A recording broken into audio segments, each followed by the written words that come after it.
Selamat pagi Bapak Ibu dan saudara-saudaraku, salam sejahtera bagi kita sekalian. Semoga kasih karunia Kristus tetap nyata bagi kita pada pagi hari ini. Dan senang sekali saya berjumpa dengan Bapak Ibu dan saudaraku kita di acara Renungan Pagi edisi 23 Februari 2023. Pagi ini sebelum kita beraktivitas, kita akan membaca kitab 1 Raja-Raja pasal 9 ayat 1 sampai ayat yang ke-9 demikian. Ketika Salomo selesai mendirikan rumah Tuhan dan istana raja dan membuat segala yang diinginkannya, maka Tuhan menampakkan diri kepada Salomo untuk kedua kalinya seperti ia sudah menampakkan diri kepadanya di Gibeon. Firman Tuhan kepadanya, "Telah ku dengar doa dan permohonanmu yang kau sampaikan ke hadapanku. Aku telah menguduskan rumah yang kau dirikan ini untuk membuat namaku tinggal di situ sampai selama-lamanya. Maka mataku dan hatiku akan ada di situ sepanjang masa. Mengenai engkau, jika engkau hidup di hadapanku sama seperti Daud ayahmu, dengan tulus hati dan dengan benar, dan berbuat sesuai dengan segala yang kuperintahkan kepadamu, dan jika engkau tetap mengikuti segala ketetapan dan peraturanku, maka aku akan meneguhkan tahta kerajaanmu atas Israel untuk selama-lamanya, seperti yang telah kujanjikan kepada Daud ayahmu, dengan berkata keturunanmu tak akan terputus dari tahta kerajaan Israel. Tetapi jika kamu ini dan anak-anakmu berbalik daripadaku dan tidak berpegang pada segala perintah dan ketetapanku yang telah kuberikan kepadamu, dan pergi beribadah kepada Allah lain dan sujud menyembah kepadanya, maka aku akan melenyapkan orang Israel dari atas tanah yang telah kuberikan kepada mereka, dan rumah yang telah kukuduskan bagi namaku itu akan kubuang dari hadapanku.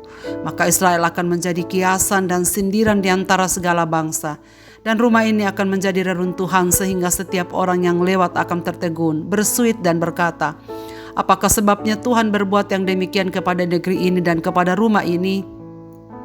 Maka orang akan berkata, sebab mereka meninggalkan Tuhan Allah mereka yang membawa nenek moyang mereka keluar dari tanah Mesir, dan tempat mereka berpegang pada Allah lain dan sujud menyembah kepadanya dan beribadah kepadanya. Itulah sebabnya Tuhan mendatangkan segala malapetaka ini ke atas mereka." Godaan kejayaan hidup. Saudara-saudaraku, pernahkah mengalami situasi sulit dalam hidup? Jika iya, apa yang sering kita lakukan? Paling banyak dilakukan adalah berseru minta tolong pada Tuhan, bukan? Tapi bagaimana jika semua beres? Tak ada yang masalah? Sepertinya seruannya pada Tuhan biasa saja, tak sekuat ketika sedang menghadapi masalah. Salomo dalam masa kejayaannya Tuhan menampakkan diri padanya. Apakah maksudnya? Tuhan menampakkan dirinya untuk kedua kalinya kepada Salomo pada tahun ke-24 pemerintahannya, saat ia sedang berada pada puncak kejayaannya karena ia berhasil membuat segala yang diinginkannya. Mengapa Tuhan perlu memberikan perintahnya yang sama, yakni Salomo harus tetap setia dan taat kepadanya? Tidak lain dan bukan adalah karena tujuan hidup eksistensi bangsa Israel akan terjungkir balik jika Salomo sebagai rajanya tidak setia dan taat kepada Allah. Keadaan Salomo pada saat itu memang sangat nyaman, saudaraku, dan tenang baik secara jasmani maupun rohani. Tidak ada yang tidak dapat ia gapai di masa itu. Kekayaan, kepandaian, kemasyuran, bahkan istri dan gundi yang banyak pun telah ia peroleh. Bait Allah yang megah sudah ia bangun dan tabiskan. Namun justru dalam keadaan yang demikian, firman Tuhan yang berisi peringatan datang kepadanya dengan keras. Masa kejayaan dapat membawa Salomo pada persimpangan jalan antara tetap setia kepada Allah dan mengakui kedaulatannya, atau menjadi Allah atas dirinya sendiri karena segala yang diinginkan bisa ia dapatkan. Dengan kata lain, Salomo berada dalam keadaan yang kritis. Salomo harus kembali diingatkan bahwa makna dan tujuan hidupnya tergantung kepada Allah. Selama ia mempunyai hidup yang berporos pada Allah, taat dan setia padanya, maka tahta dan kerajaan Israel akan tetap kokoh. Hal ini sangat berhubungan dengan makna dan tujuan hidup seorang raja, yaitu ia hidup membawa rakyatnya menuju kemakmuran dan kesejahteraan.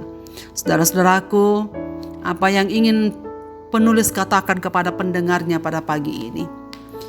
Kebenaran indah yang patut kita renungkan bahwa di masa kejayaan, di masa kemapanan seseorang, saat semua yang diingini telah tergapai, itu berarti bahwa kita sedang berada pada masa kritis.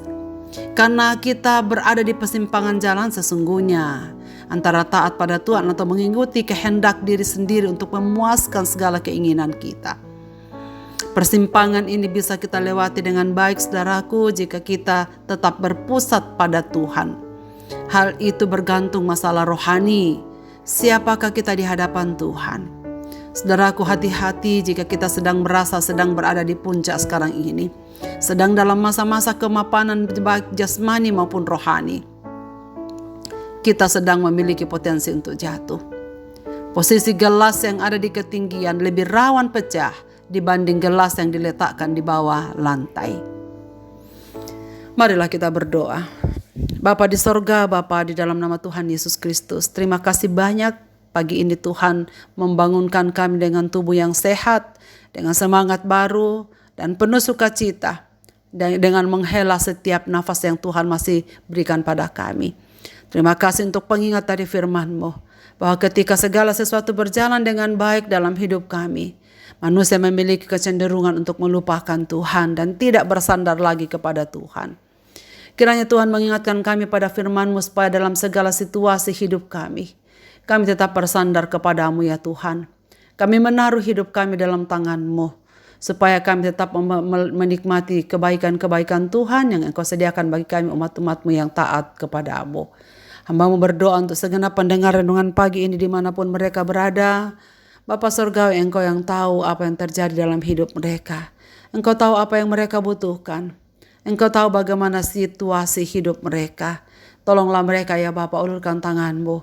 Baik dalam segala situasi baik atau sukar, mereka tetap menikmati Tuhan itu baik. Dan ada sukacita dan damai sejahtera tetap melingkupi kehidupan mereka.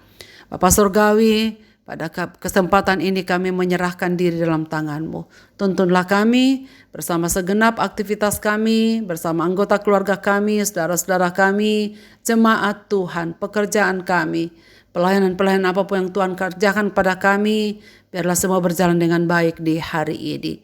Dengarlah doa kami Bapa, kami berseru dalam nama Yesus Kristus Tuhan dan Juru Selamat. Amin. Selamat beraktivitas Bapak, Ibu dan saudara-saudaraku. Tuhan Yesus memberkati kita sekalian.